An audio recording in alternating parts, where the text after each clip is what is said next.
Right, so I'm going to do a quick Q&A from a bunch of questions that women on my social media have asked me about transformation. I'm Reese Hallard, founder of Smart Body Performance, the leading women's transformation program if you're over 30, where you can get toned or you don't pay. There's not many programs on the internet that have a guarantee like that.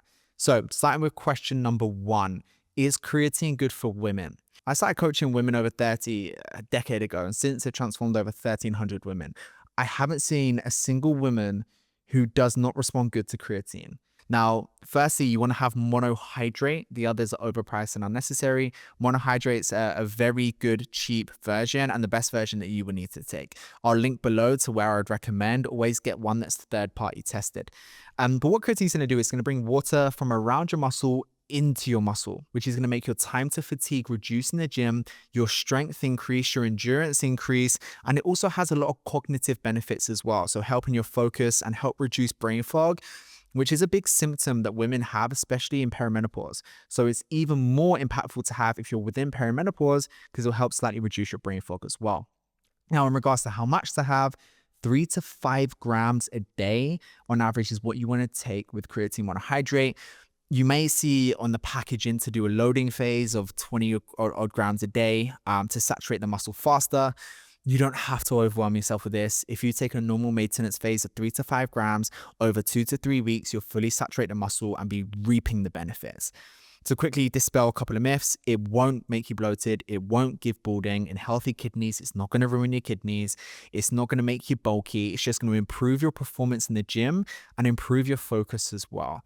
Those two partnered can help you lose fat faster as a byproduct. Question number 2, how do I lose fat on my thighs? This is a very common one. You can't spot reduce body fat. The fat goes where the fat goes, unfortunately.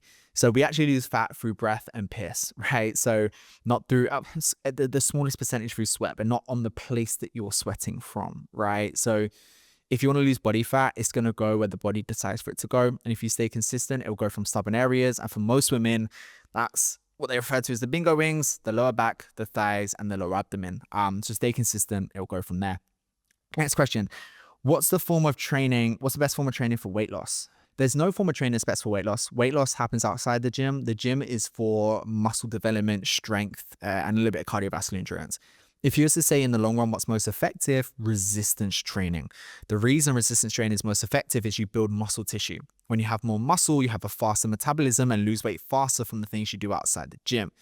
So resistance training is usually best. But also when you drop body fat, I can imagine you don't want to sit there going, oh, fuck, I've got no shapes or no curves about me, right? If you have muscle, if you do your resistance training, you'll retain muscle tissue. So when you drop body fat, you've got nice shape and curves with you as well. Thoughts on Pilates for training? Not for your main training program, as like an alternative training program, or alternative form of training.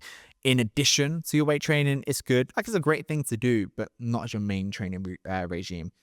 How can you work out calories and protein? So for calories, do your body weight in pounds times 9 to 11. The lower end of 9 if you want to go fast, and the higher end of 11 if you want to go a little bit more sustainable. Then for your protein, you're going to have 1 gram per pound of body weight, specifically 0.8 to 1.2, but on average 1 gram per pound of body weight. For fats, you can do 0.4 grams per pound of body weight and the remainder in carbohydrates. So you've got your calories, you've got your protein, you've got your carbs. For perspective, every 1 gram of carb has 4 calories, 1 gram of fats has 9 calories, and 1 gram of protein has 4 calories as well. So that's how you work those out. So next question is it true that carbs at night converts to fat when you sleep? Absolutely fucking not. No, it doesn't. There's 3 good times to take carbohydrates. Firstly, pre-workout to fill your glycogen stores to give you energy for the workout.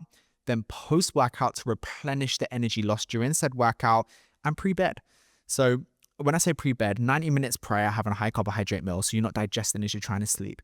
But what happens when you have carbohydrate is you release a hormone called tryptophan, or you produce more tryptophan in the brain, which is important for serotonin and melatonin production, which is your sleep hormones. So having carbohydrate pre-bed can actually help you sleep a little bit better. So a tip that most people don't know.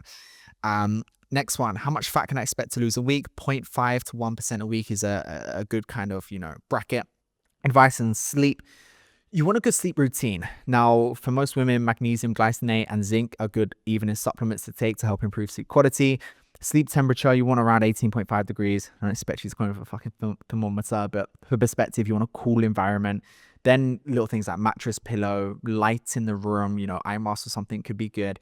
Then pre-bed, you don't want to have too much phone, right? If you've got phone, laptop, iPad, TV, our body don't know the difference between the blue light and sunlight, which means if you have lots of blue light in your eyes before bed, you're blocking your circadian rhythm, which is like your sleep-wake cycle, which stops you from releasing sleep hormones. So either set a reverse alarm 45 minutes that goes off before you go to bed, which is your reminder to switch off devices, or get blue light blocking glasses from Amazon. I'll link them below. And that can just help you block the blue light so you can still sleep good if you're working late, as an example. Our protein shake's healthy. Of course, whey protein is a very good supplement to have. It's got a very high, 100% bioavailability with a good quality protein. That is just how much you take into the bloodstream. So it's a very good high quality protein. I don't recommend having too much. One shake a day is great because psychologically, if you have too much liquid calories, you don't feel as satisfied with nutrition. And last question is that it's good for weight loss. I mean, it's not the best strategy. It'll be good for your mood, right? And if you've got better mood, you're probably going to train a little bit harder. You probably feel a lot better. So, yeah, we'll say yes, it is. Yeah, interesting question to finish on. I hope that was useful, and we'll see you in the next episode.